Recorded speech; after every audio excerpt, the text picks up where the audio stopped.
आज पनि हामी पार्ट 6 खान्जीको 5 वटा खान्जी सिक्छौं।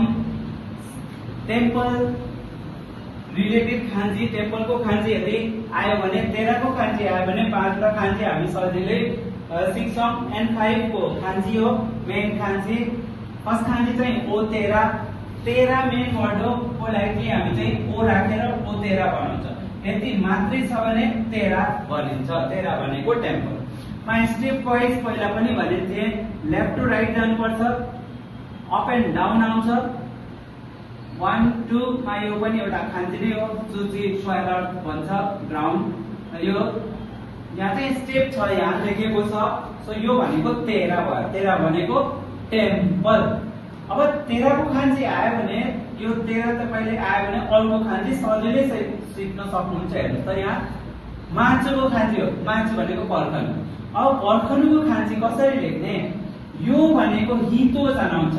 हितो भनेको पर्सन हामी लास्ट फर्स्ट खान्जी पढेको हो हितो। अब यहाँ हितो र यो एक लाइन भनेको इची बुझ्नुस् अथवा यो 13 को अगाडि यो मान्छे छ, यो मान्छे है इ। 13 को अगाडि एकजना मान्छे के त वेट गर्दै हुनुहुन्छ, मार्छु भए वेट गर्नु। थर्ड नम्बर पनि खान्जी 13 छ, तर यहाँ चाहिँ हाम्रो हात छ। यो ते भनेको के थियो? हात। अब यो भनेको रेडिकल हो जसको मिनिङ हात जस्तो जनाउँछ। बुस्यो भन्छ। बुस्यो भनेको रेडिकल। बुस्यो भनेको रेडिकल। यो रेडिकलले पनि एकदम हेल्प गर्छ खान्जी सिक्न। सो यो ते मिनिङ जनाउँछ र ते छ र मोचु छ। सरी 13। सो 13 भने टेम्पल भयो।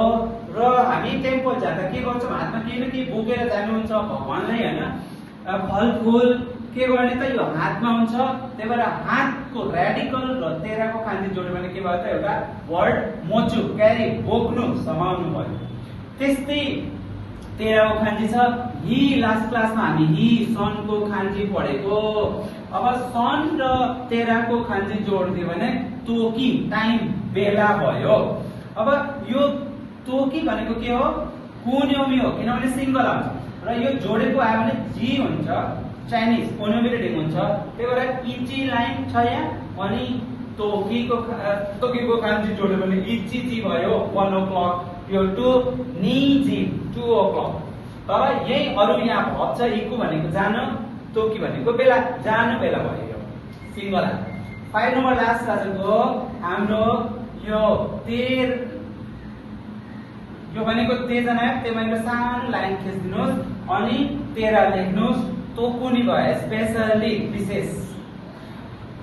तोकुबेट्सु पनि भन्छ स्पेशल। अब तोकुनी हारिमासा किन लेखेको छ भने क्लासमा हाम्रो क्वेशन हुन्छ सिजुमोनगा हारिमासका। के क्वेशन छ? सिजुमोनगा हारिमासका। अब सेन्सेले सोध्दा सिजुमोनगा हारिमासका क्वेशन छ। तपाईहरुले के रिप्लाई गर्नु पर्यो? तोकुनी हारिमासा। त्यस्तो स्पेशली खासै केही क्वेशन छैन तोकुनी हारिमासा। तो यो हाम्रो 5 वटा खान्जी रिलेटेड टु 13 छ। सजिलो छ खान्जी, अलि मेहनत गर्नुपर्छ आजको लागि है। Thank you for watching.